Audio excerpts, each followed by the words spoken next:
내가 이미 얻었다 함도 아니요 온전히 이루었다 함도 아니라 오직 내가 그리스도 예수께 잡힌 바 된 그것을 잡으려고 달려가노라. 형제들아, 나는 아직 내가 잡으려 여기지 아니하고 오직 한 일, 즉 뒤에 있는 것은 잊어버리고 앞에 있는 것을 잡으려고 표대를 향하여 그리스도 예수 안에서 하나님이 위에서 부르신 부름의 삶을 위하여 달려가노라. 그러므로 누구든지 우리 온전히 이룬 자들을 이렇게 생각할지니 만일 어떤 일에 저희가 달리 생각하면 하나님이 이것도 우리에게 하나님이시니라. 맞으십니다.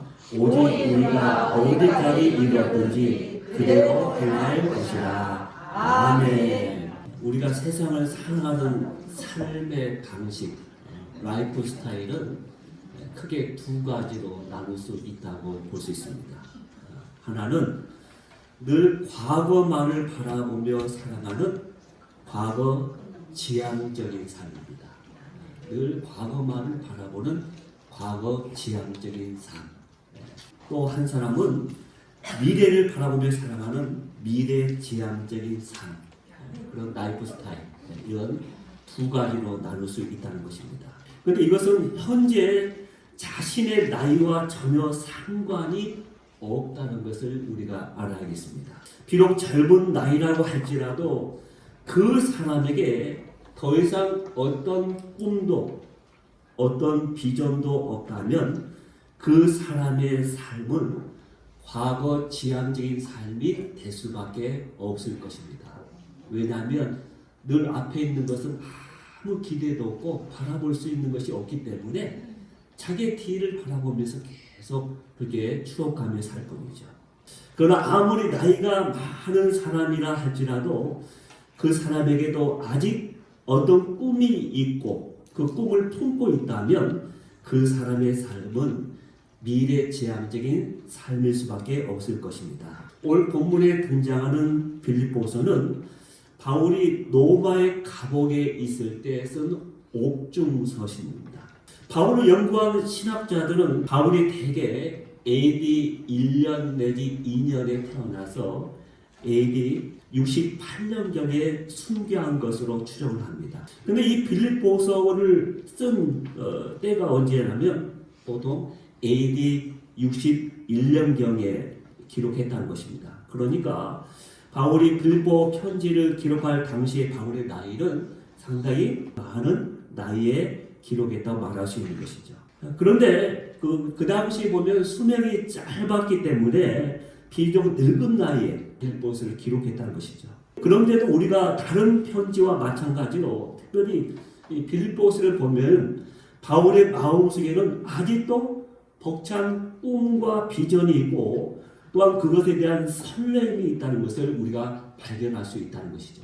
다시 말해서 바울은 늦은 나이에 빌립보서를 기록했음에도 불구하고 여전히 그에게는 어떤 비전이 있고 어떤 꿈이 있고 설렘이 있었다는 것이죠.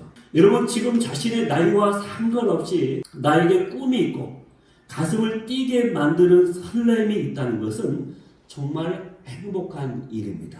이것은 내가 아침에 일찍 일어날 수 있는 이유가 되고 아직도 내가 살아야 할 이유가 되기 때문에 그렇다는 것이죠. 내가 아침에 일어났는데 그런 설렘과 어떤 꿈이 없고 미래에 대한 기대가 없다고 하면 얼마나 힘들겠습니까? 자, 그렇다면 질문해 봅니다. 여러분은 아침에 일어날 때 여러분의 가슴을 뛰게 만드는 설렘이 있습니까? 오늘도 여러분 최선을 다해 살아야 할 이유가 있습니까? 만약 나에게 이런 꿈과 설렘 그리고 그 이유가 없다면 얼마나 막막하고 허무하겠습니까? 하루하루 살아가는 게 그냥 습관대로 내가 해오던 대로 그냥 똑같은 하루의 일상으로 계속 살아간다면 얼마나 그의 인생은 지루하겠습니까? 자, 그렇다면 바울이 이렇게 미래지향적인 삶을 살 수 있었던 삶의 비밀은 무엇이었을까요? 아니, 오늘 이 시대를 살아가는 저와 여러분이 미래지향적인 삶을 살아가기 위해서는 어떻게 해야 할까요? 그 답을 오늘 우리에게 말씀해 주고 있는 것입니다. 그 첫째는 현재에 대한 창조적인 불만을 가져야 한다라는 것입니다. 오늘 본문이 시작되는 12절 한번 볼까요? 12절. 우리 12절 다 같이 한번 있습니다. 내가 이미 얻었다 함도 온전히 이루었다 함도 아니라 오직 내가 그리스도 예수께 잡힌 바 된 그것을 잡으려고 달려가노라. 여기 보면 사도 바울은 내가 이미 얻었다 함도 아니요 온전히 이룬 것도 아니다 라고 이야기하고 있습니다. 현재 자신의 존재와 사역을 볼진데 이미 얻은 것도 아니고 온전히 이룬 것도 아니다 라는 고백이죠. 바울의 이 고백이 창조적인 불만을 대표하는 고백이라고 우리가 말할 수 있는 것이죠. 우선 이 말씀은 바울이 우리의 구원에 대해 말씀한 것이 결코 아니라는 것을 먼저 알아야겠습니다. 어떤 사람들은 이런 말씀을 근거해서 우리의 구원을 확신할 수 없는 것이 아니냐라는 그런 의문을 제기하는 사람들이 있거든요. 근데 이것은 오늘 본문을 잘못 해석하는 것입니다. 바울은 구원에 관해서는 내가 확신한다고 말하고 있습니다. 그것은 분명한 것이다 라고 말하고 있어요. 왜냐하면 12절 후반절에 보면 그렇게 나와 있죠. 12절 후반절. 내가 그리스도 예수께 잡힌 바 된 그것이라고 되어 있거든요. 다시 말해서 바울은 이미 예수님께 잡혔어요. 이미 그의 구원은 흔들림이 없는 거예요.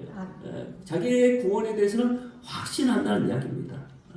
자, 그렇다면 바울은 무엇이 아직도 이루어지지 않았다고 말하고 있는 것일까요? 무엇을 이미 온전히 내가 이루어지지 않았다고 말하는 것일까요? 우리는 두 가지 측면에서 그것을 생각해 볼 수 있다는 것을 알아야겠습니다. 그 하나는 신앙 성숙의 차원에서 볼 때 아직 온전하거나 이루지 못했다는 거예요. 자기가 신앙적으로 성숙해야 하는데 아직도 자기 자신을 볼 때 그것에 대해서는 온전히 이룬 것이 아니란 것이죠. 오늘 본문 말씀 이전에 10절을 보시면 바울이 이런 고백을 하고 있습니다. 우리 10절 말씀 다 같이 한번 읽습니다. 시작. 내가 그리스도와 그 안에 권능과 그 하나님의 사랑을 알고자 하여 내 주님을 구원받아. 여기 보면은 중요한 단어가 나옵니다. 그 단어 뭡니까? 알고자 하여. 나는 알고 싶다는 것이죠. 아직도 목마르다는 것이죠. 무엇에? 그리스도. 그 예수 그리스도 그분에 대해서 아직도 목마름이 있다는 것입니다. 그리고 그의 부활의 권능과 그의 고난에 대해서 더 알고 싶다는 거예요. 그런데 그것에 대해서 아직도 그런 이루지 못했고 다 알지 못하다는 것이죠. 다시 말해서 바울은 주님을 믿어서 구원을 이미 받았지만 그리고 그것을 확신하고 있지만은 그의 마음속에는 아직도 그리스도를 예수 그리스도를 더 깊이 알고 싶다는 그런 갈급함이 있다는 것이죠. 여러분 신앙 성숙이란 무엇일까요? 그것을 한마디로 말하면 그리스도를 알아가는 과정이다라고 말할 수 있습니다. 우리 신앙의 성숙의 정도는 내가 얼마나 예수 그리스도에 대해서 깊이 아는가 그 단계만큼 내가 성숙할 수 있다는 거예요. 그러니까 내가 주님을 아는 만큼 내 신앙은 더 풍성해지고 풍부해지고 더 깊어지고 더 높아질 수 있다는 것이. 그것을 사도 바울은 깨닫는 것, 알았던 것입니다. 그래서 내가 주님의 사랑의 깊이를 그리고 그 넓이를 알아가는 것, 그것이 바로 신앙의 성숙이죠. 뿐만 아니라 바울은 주님의 그 부활의 권능과 고난에 온전히 참여하고 싶다고 말씀하고 있습니다. 그런데 나는 아직도 멀었다. 나는 아직도 이룬 것이 없다라고 그렇게 고백하고 있는 것이죠. 12절 전반절을 봅니다. 그래서 그는 뭐라고 고백합니까? 내가 이미 얻었다 한도 아니요 온전히 이뤘다 한도 아니라 라고 말씀하신 것이죠. 그래서 바울은 자신의 현재 자신의 모습 자신의 또 사역을 볼 때 아직도 부족하다는 거예요. 그러면서 현재 자신의 삶에 대해서 어떤 이런 창조적인 불만을 가졌다. 자, 그렇다면 현재에 대한 이 창조적인 불만이 왜 중요한 것일까요? 이 창조적 불만이 새로운 발명, 또 새로운 연구나 새로운 사역을 시작할 수 있도록 만들기 때문에 중요한 것입니다. 내가 자기 삶에 대해서 또 내 존재에 대해서 어떤 불만을 가져야 그 사람에 대한 몸을 믿는 거예요. 변하고 싶다. 내가 늘 이렇게 살아왔는데 이런 삶을 좀 벗어나고 싶다. 그런 불만이 있어야 새로운 삶이 시작될 수 있는 거예요. 또 새로운 나를 바라보면서 갈 수 있는 거예요. 그런데 이런 현재 자기 자신에 대해서 또 자신의 삶에 대해서 불만이 없는 사람은 그냥 그 선에서 끝나는 것이죠. 월트 디즈니에 대한 이야기입니다. 자기 딸이 어렸을 때 어린 딸의 손을 잡고 동네에 공원을 갔다고 합니다. 그런데 그 동네 공원의 환경은, 놀이시설의 환경과 시설은 매우 지저분했고 매우 위험한 것들 뿐이었습니다. 근데 그런 것을 보면서 월트 디즈니는 생각하는 것이죠. 겨우 이 정도밖에 공원을 만들 수 없는 건가? 어떤 과학적인 탐구도 할 수 있고 자연과 어우러진 아름다운 공원에서 미래의 꿈을 꿀 수 있는 어린이들만의 천국을 만들 수는 없을까? 라는 이런 창조적인 불만을 갖게 된 것이죠. 여러분, 그의 이 창조적인 불만에서 디즈니랜드가 탄생했던 것이죠. 그래서 나중에 미국의 유명한 디즈니랜드가 만들어진 것이에요. 미국에서 청소년 사역으로 커다란 영향을 끼쳤던 데이빗 윌커스라는 사람이 있었습니다. 그는 목사고 전도자였죠. 한글로 십자가와 깡패, 또 십자가와 칼이라는 제목으로 그의 전기가 소개되기도 했습니다. 근데 원래 이 사람은 본래 펜실바니아주에서 전원 목회를 성공적으로 하고 있었던 목사님이셨습니다. 교회는 부흥되고 그의 설교는 많은 사람들에게 깊은 감동과 영향을 끼치고 있었습니다. 그러던 어느 날 그가 거실에서 텔레비전을 보다가 한 다큐 프로그램에 주목하게 되었습니다. 뉴욕 도시 한복판에서 살아가는 청소년들의 모습을 보여주고 있는 그런 프로그램이었습니다. 마약에 찌들어 있고 그 다음에 온갖 폭력에 물들어 있는 비참한 청소년들의 모습을 보는 순간 갑자기 그는 그 보던 텔레비전을 끄고 그리고 그 TV 앞에 무릎을 꿇고 기도하기 시작했습니다. 하나님, 저 청소년들을 그대로 버려두어야 할까요? 제가 무엇을 하면 좋겠습니까? 그 이후로 그렇게 기도하기 시작합니다. 그 후부터 이것은 계속적으로 그의 마음속에 커다란 부담이 되기 시작했습니다. 급기야는 그는 중요한 결단을 내릴 수밖에 없었습니다. 그는 잘 부흥하던 그 교회를 사임하고 뉴욕의 다운타운 험악한 도시 한복판에서 청소년 사역을 시작합니다. 이것은 미국 정부와 사람들의 시선을 끌게 되었고 소위 미국의 도시들 안에 청소년을 위한 대대적인 프로그램이 시작될 수가 있게 되었던 것입니다. 결국 그 시작은 어느 날 그가 가졌던 이대로 좋을까? 이것이 전부일까? 라는 그의 창조적인 불만에서 낳은 결과들이었죠. 여러분, 창조적 불만의 반대가 무엇일까요? 그것은 현실에 안주하는 것이라 말할 수 있습니다. 자기 현실에 안주하는 것이죠. 뭐 이만하면 되지. 뭐 그냥 여기서 이 정도 만족하면 되지. 얼마나 더 하면서 자신의 현실에 만족하는 것이죠. 그러나 이것이 얼마나 나를 망가지게 하는지 우리는 알아야겠습니다. 나의 삶을 권태하게 만드는 것이죠. 우리 권태란 말이죠. 권태. 그래서 이 권태란 말이 무슨 뜻일까? 제가 국어사전을 찾아봤어요. 그 뜻이 뭐냐면 관심이 없어지고 시들해져서 생기는 실증이나 게으름, 그것을 권태라고 합니다. 이 현실을 안주하게 되면 모든 일에 다 무관심해져요. 일어난 모든 일 신선한 게 없습니다. 그러니까 재미가 없어요. 그래서 자기의 삶이 자꾸 시들시들해져요. 그래서 마지막에는 어떻게 됩니까? 실증이 나고 그 다음에 게으르게 됩니다. 아무것도 하지 않는 그 상태에 이르게 되는 것이죠. 그때부터 우리 인생은 늙어지게 되는 것이고 후퇴하게 만드는 거예요.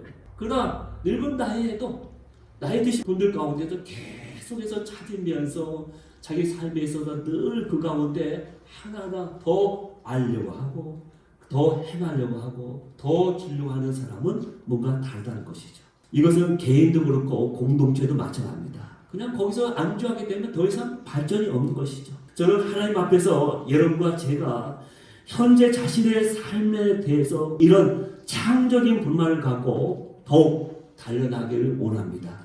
그래야 우리 교회가 발전이 있고 진정한 부흥을 이룰 수가 있는 것이죠. 여러분, 불만을 위한 불만, 그것은 아무런 의미가 없습니다. 오히려 공동체를 파괴할 뿐이죠. 그러나 창조적인 불만은 다릅니다. 어떻게 해요? 그것은 어떤 창조적인 새로운 대안을 찾고 제시하게 됩니다. 그리고 그 창조적인 대안은 언제나 역사를 더 발전시키고 사회를 더 낫게 만든다는 것을 우리는 알아야겠습니다.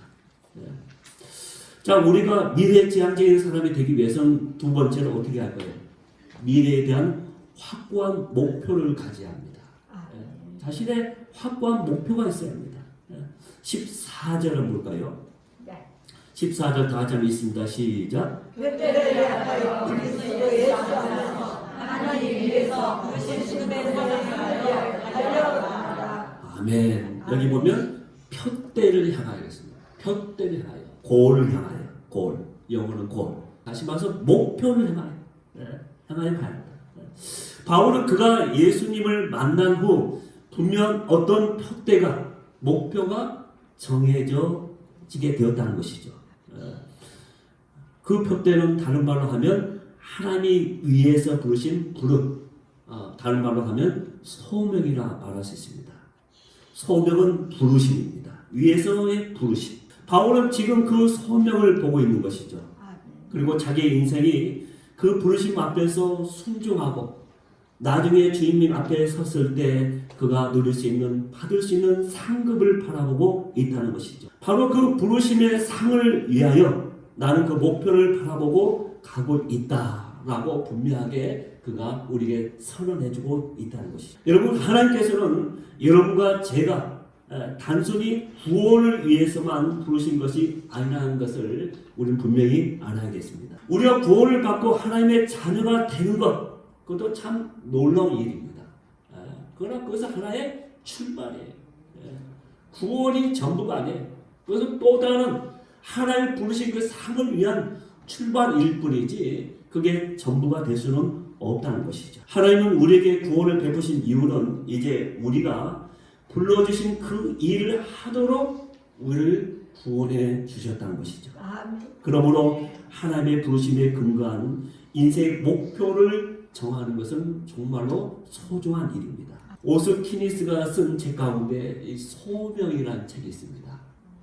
그 책의 첫 페이지에 보면 이렇게 시작합니다. 어떤 부자 사업가가 사업에 성공하기 위해서 열심히 일했습니다. 그리고 상당한 돈을 벌었고 어느 정도 성공했습니다. 한 번 그가 어느 만찬에서 연설을 하게 되었을 때 그는 매우 진지하고도 뼈아픈 이런 고백을 하게 되었답니다. 제가 열심히 사업을 하고 열심히 돈을 번 이유가 있습니다.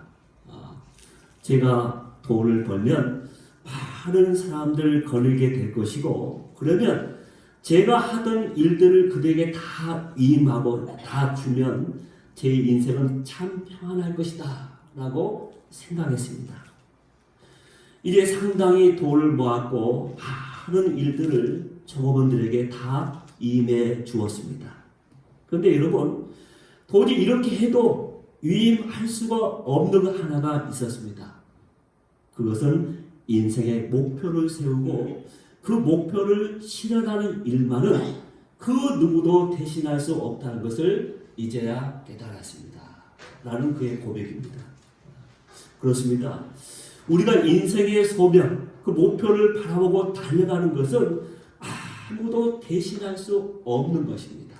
왜냐하면 하나님은 우리 한 사람 한 사람 부르신 다음에 그 사람에 맞는 소명을 다 주시기 때문에 그래요. 그의 달란트와 그의 재능과 그가 지금까지 살아왔던 독특한 인생의 경험, 또 그가 알고 있는 지식, 그 모든 것을 다 통해서 그 사람만이 할 수 있는 소명을 우리 각자 한 사람 한 사람에게 다 주었기 때문에 그렇다는 것입니다. 아멘. 그래서 우리는 그것을 바라보며 살아가야 합니다. 어느 누가 대신할 수 없는 나만의 그 모든 것을 안고서 가야 할 그런 소명의 길인 것이죠. 그래서 그 목표를 세우고 그 목표를 실현하는 일을 위해서 누구도 대신할 수 없다는 것을 깨달으면서 우리는 그 길을 가야겠습니다. 그럴 때 하나님은 그 가운데 우리에게 필요한 모든 것을 우리에게 주실 것입니다. 여러분, 하나님의 부르심, 소명은 무엇이라 생각하십니까? 마지막으로 미래지향적인 삶이 되기 위해서는 미래를 향한 집중적인 헌신을 드려야 한다고 오늘 말씀하고 있습니다. 여러분, 사람들은 각기 인생의 목표를 다 세우죠. 우리가 태어난 다음에 내가 무엇이 되고 싶다고 하면서 목표를 다 세워봅니다. 그러나 많은 사람들이 그 인생의 목표에 도달하지는 못합니다. 소수의 사람들만이 어느 정도 목표를 달성할 수가 있죠. 우리는 그런 사람들을 가르쳐서 성공한 사람들이라고 말합니다. 자, 그렇다면 사람들이 목표를 정하고도 성취하지 못하면서 인생을 마감하게 되는데 그 이유가 무엇입니까? 왜 그럴까요? 그 차이는 어디에서 났을까요? 그것은 그 목표에 헌신하지 않았기 때문에 그렇습니다. 다시 말해서 그 목표에 집중하지 않았기 때문에 그렇다는 것이죠. 성공한 사람들을 보시기 바랍니다. 그러면 그 사람들 보면은 그 성공에 이르기까지 그 사람만이 했던 헌신과 그 모든 노력이 있어요. 노력이 있어요. 성공한 사람들 뒤에 보면은 그냥 거저진 게 아니에요. 저 군대에서 보면은 우리 그 간부들이 장교들이 이제 계속해서 진급을 하잖아요. 그다음에 장교들이 제일 원하는 게 뭡니까? 별 다는 거예요. 별 다는 거. 근데 별을 달게 되는데 가만히 군대에서 하면서 느낀 것은 뭐냐면, 저 사람들은 그냥 장군이 된 것이 아니다. 어떤 사람 한 사람 만날 때마다 그 사람이 스타를 달 만한 그런 자격이 있고 능력이 있는 사람이었어요. 그냥 주어진 거 아니에요. 그 목표에 헌신하는 사람들에게 주어진 것이죠. 오늘 본문 말씀 보십시오. 본문 13절. 사도 바울은 이런 고백을 합니다. 13절. 다 같이 볼까요? 형제들아, 나는 아직 내가 잡은 일로 여기지 아니하고 오직 한 일, 즉 뒤에 있는 것을 잊어버리고 앞에 있는 것을 잡으려고. 여기서 보면 오직 한 일이라는 단어에 우리 주목해야 합니다. 한 일. 오직 한 일. One thing I do. 오직 한 가지. 오직 그 일을 위해서 뒤에 있는 것을 다 잊어버리고 앞에 있는 것만을 내가 달려간다고 그런 고백하고 있는 것이죠. 그리고 14절을 보시기 바랍니다. 14절. 이제는 그 표대를 향하여 어떻게 합니까? 14절. 표대를 향하여 그리스도 예수 안에서 하나님 위해서 부르신 부름의 사랑을 위하여 달려가라. 표대를 향하여 내가 하나님이 부르신 그 부름의 사랑을 위하여 어떻게 한다고 했습니까? 달려간다고 했습니다. 달려간다. 영어 성경에 보면, NIV 영어 성경에 보면은 이 달려가라라는 단어를 press on이라고 했어요. press on. 아주 강하게 내가 그 일에 집중하고 있는 그런 모습을 보여주는 단어이죠. 원래 헬라어 성경에 보면 이 달려가노라 이 단어를 보니까 디오코라는 단어를 씁니다. 디오코. 근데 디오코라는 단어를 쓰는데 이 단어는 다음과 같은 경우에 쓰여지는 단어라고 말합니다. 이 사냥개가 있는데 이 사냥개가 오랫동안 굶주렸어요. 굶주렸는데 굶주리다가 모처럼 먹이를 발견했습니다. 자, 그러면 어떻게 할까요? 그 사냥개는 어떻게 할까요? 이제 그 먹이에 자기의 그 모든 것을 집중해서 아마 전력 질주할 겁니다. 왜? 그것을 내가 먹지 않으면 더 굶을 수밖에 없기 때문에 자기 모든 것을 다해서 집중하며 모든 힘을 다해서 달려갈 겁니다. 그 단어가 디오코라는 단어입니다. 바울은 내가 그렇게 달려간다는 것입니다. 내가. 바울은 그의 자기 인생의 소명, 그 소명의 근간 목표를 정하고 그 목표를 향해서 뭐라고 했습니까? 달려간다. 달려가는 것입니다. 이제 그는 그 어떤 시련도 어떤 장애물로 뛰어넘을 준비가 되어 있다는 것이죠. 여러분, 우리의 땀방울과 눈물 없이 거저 주어진 열매는 결코 없습니다. 농사를 짓든 무슨 일을 하든 간에 우리 인생의 열매를 맛보기 위해서는 우리의 땀방울과 눈물이 있어야 합니다.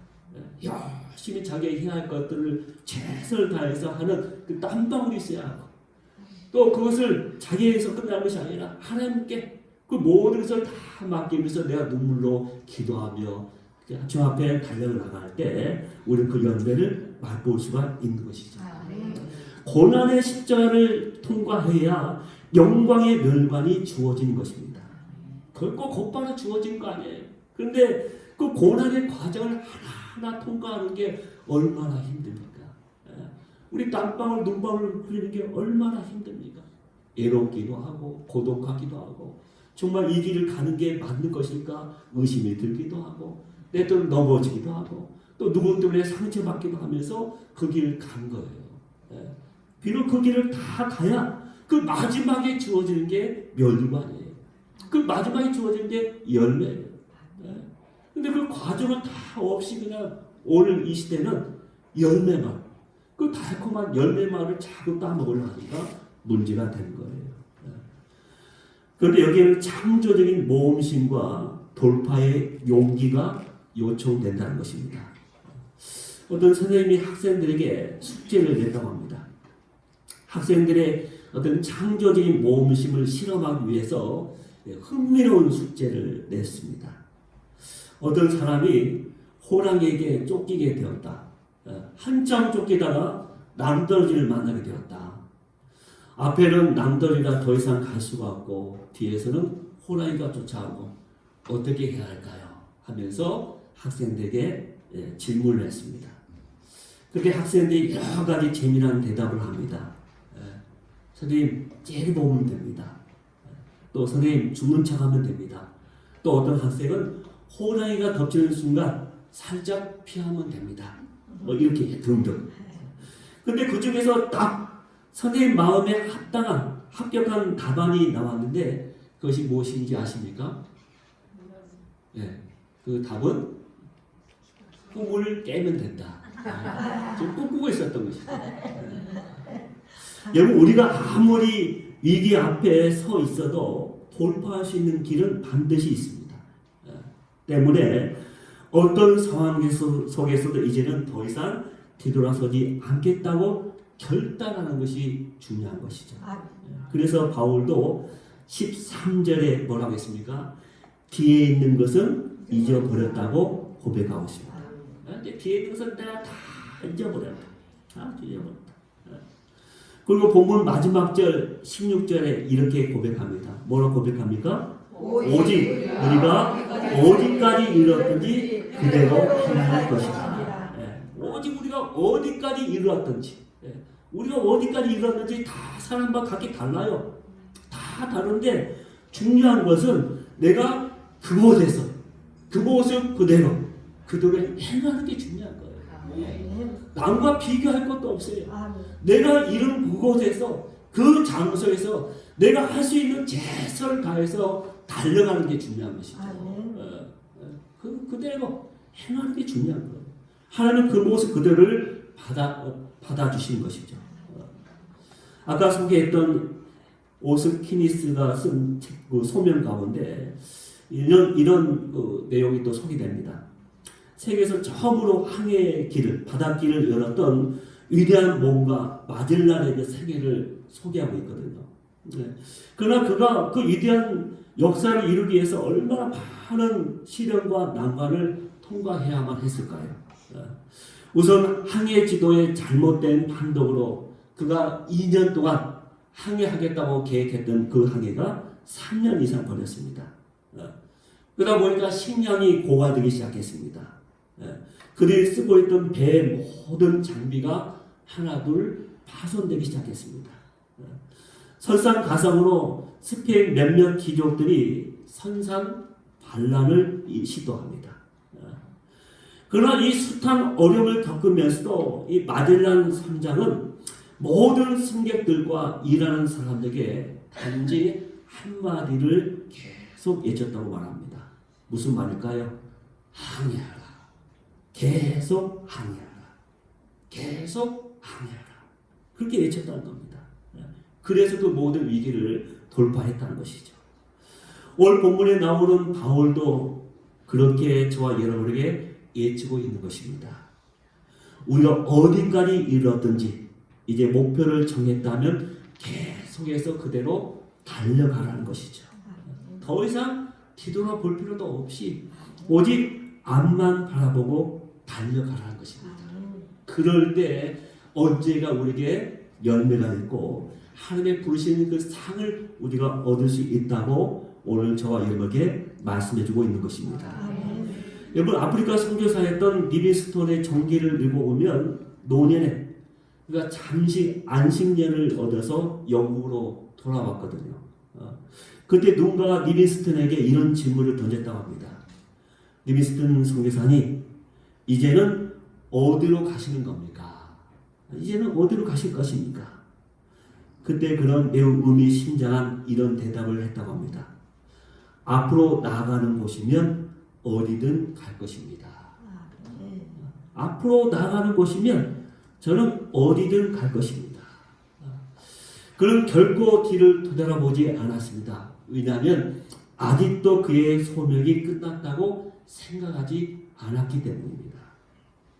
여러분, 역사는 바로 이런 사람을 위해서 또 이런 사람들에 의해서 새로운 새벽이 열리게 되어 있습니다. 여러분, 이 땅에 오셨던 예수님의 생애를 한번 생각해 보셨으면 좋겠습니다.